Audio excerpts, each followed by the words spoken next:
Assalamualaikum warahmatullahi wabarakatuh. Saya Zakia Midania, NIM 19230060. Pada kesempatan kali ini, saya akan mereview jurnal dengan tema Human Resource Accounting.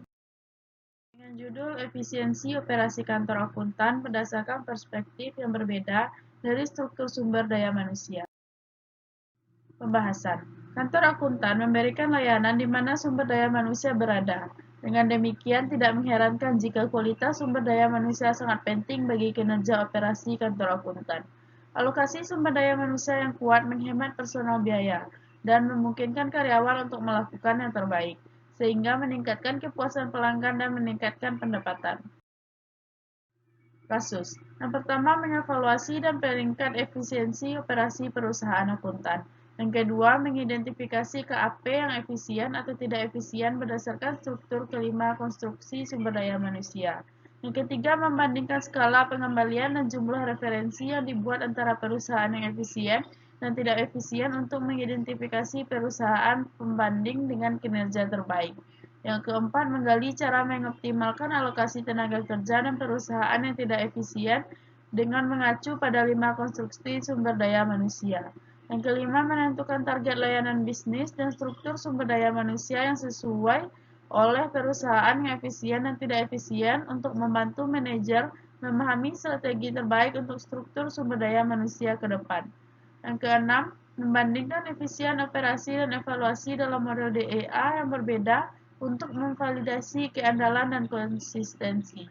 Yang ketujuh, menyajikan implikasi manajemen kunci dan saran praktek mengenai strategi dan perencanaan sumber daya manusia dari kantor akuntan. Yang ketiga, objek penelitian. Penelitian ini mengevaluasi efisiensi operasi kantor akuntan dari 5 perspektif alokasi sumber daya manusia dengan mengambil sampel dari total 42 kantor akuntan besar yang terdaftar dalam laporan survei kantor akuntan 2013 disusun oleh Komisi Pengawas Keuangan. Teknik analisis data. Penelitian ini mengadopsi 3 model analitik CCR, model Charnes, Cooper, dan Rode, BCC, model Bunker, Charnes, dan Cooper, dan Super SBM, ukuran super efisiensi berdasarkan kelonggaran. Dalam analisis data envelopment DEA, kerangka keempat aliran pendapatan audit perusahaan publik, jasa penasehat pajak, konsultasi manajemen dan pendaftaran bisnis, dan lain-lain berani didefinisikan sebagai output dalam studi empiris.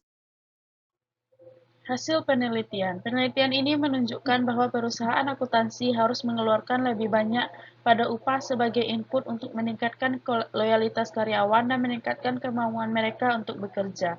Metrik sumber daya manusia non keuangan untuk perusahaan yang efisien adalah mitra, gelar master, dan layanan audit. Karyawan tanpa lisensi CPA pada kenyataannya merupakan penyumbang utama efisiensi operasi. Manajer disarankan untuk memberikan tugas-tugas penting kepada karyawan ini dan memberikan mereka remunerasi dan tunjangan yang murah hati untuk mempertahankan para profesional berkaliber tinggi ini dan memotivasi mereka untuk menciptakan pendapatan untuk bisnis yang berbeda. Baiklah, sekian. Terima kasih. Assalamualaikum warahmatullahi wabarakatuh.